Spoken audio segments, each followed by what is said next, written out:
Rana jewellers, খাঁটি সোনা সঠিক দাম। মৌসুমী, বাগডাঙ্গা বাজার, হাই স্কুলের পাশে। ফোন নম্বর 9609196868। আর জুয়েলার্স, রূপ থাকলে ধরে দেয়, না থাকলে গড়ে দেয়।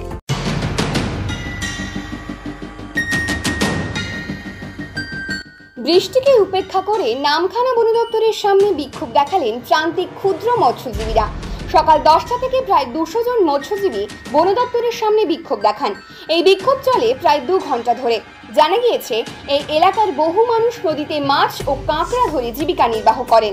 তারা ছোট নৌকা নিয়ে নদীতে মাছ ধরতে যান, কিন্তু এখন তারা নদীতে মাছ ধরতে গেলে সমস্যায় পড়ছেন। বিক্ষোভকারীদের অভিযোগ, নদীতে মাছ ও কাঁকড়া ধরতে গেলে বন দপ্তরের কর্মীরা তাদের উপর অত্যাচার করেন। তাদের জাল ও মাছ ধরার বিভিন্ন সামগ্রী কেড়ে নেওয়া হয়। তাই এরা এদিন বন দপ্তরের সামনে বিক্ষোভে সামিল হন। এ বিষয়ে এক মৎস্যজীবী বলেন, দীর্ঘ প্রায় 50 বছরেরও বেশি সময় ধরে এই এলাকার ক্ষুদ্র মৎস্যজীবীরা নদীতে মাছ ও কাঁকড়া ধরে জীবিকা নির্বাহ করেন। অতীতে যেসব জায়গায় গিয়ে তারা মাছ ও কাঁকড়া ধরতেন, সেই সব এলাকাগুলিকে এখন সংরক্ষিত হিসেবে চিহ্নিত করা হয়েছে।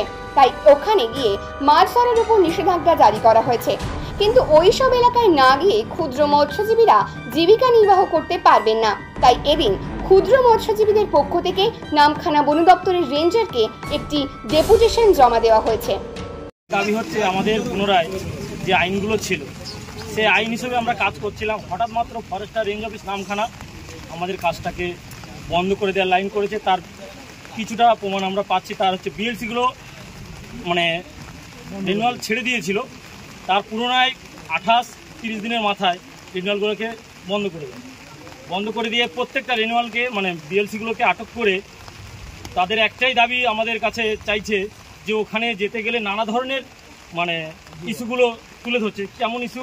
ওখানে কাঠ নিয়ে যাওয়া যাবে না, গ্যাস নিতে হবে। আমরা তো একটা 12-14 হাত নৌকোর একটা কাজ করি, ওখানে এইসব জিনিসগুলো আমরা কী করে নিয়ে যাবো? আমরা বলে আমরা ওইসব জানতে চাই না, আর আমরা ওগুলো মানতেও চাই না। এই বিষয় নিয়ে আমরা কিছু বলতে পারবো না, তোমরা উপর মহলে বলো। আমরা বলবো উপর মহলে আমরা কোথায় বলবো? বিএলসিটা দেওয়া হয় নামখানা থেকে, না এই আমাদের নামখানা রেঞ্জার অফিস থেকে দেওয়া হয়। রেঞ্জারবাবুর সঙ্গে কথা হলো, রেঞ্জারবাবু আমাকে বললো আমি কোনো কিছু জানি না।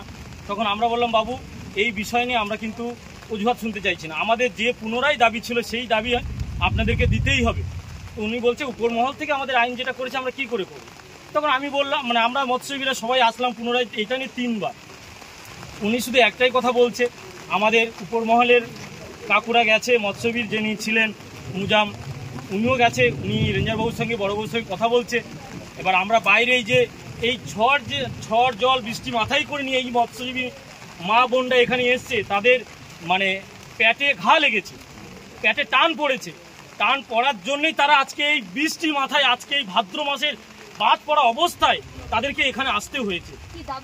তা আমরা চাইছি পুনরায় যেটা ছিল সেইটা আমাদেরকে দিতে হবে, এবং আমরা যেন সুন্দরভাবে, সুন্দর পরিবেশে, সুন্দর যে ইন্ডিয়ার যে সবথেকে বড় জিনিস যে ইংরেজ চলে গেছে, আমরা যে সুন্দরভাবে বসবাস করছি, কিন্তু এখানে তো আমরা যে ফরেস্টারের বিরুদ্ধে যে দেখতে পাচ্ছি, এটা ইংরেজের থেকে আরো বড় ইংরেজ। এরা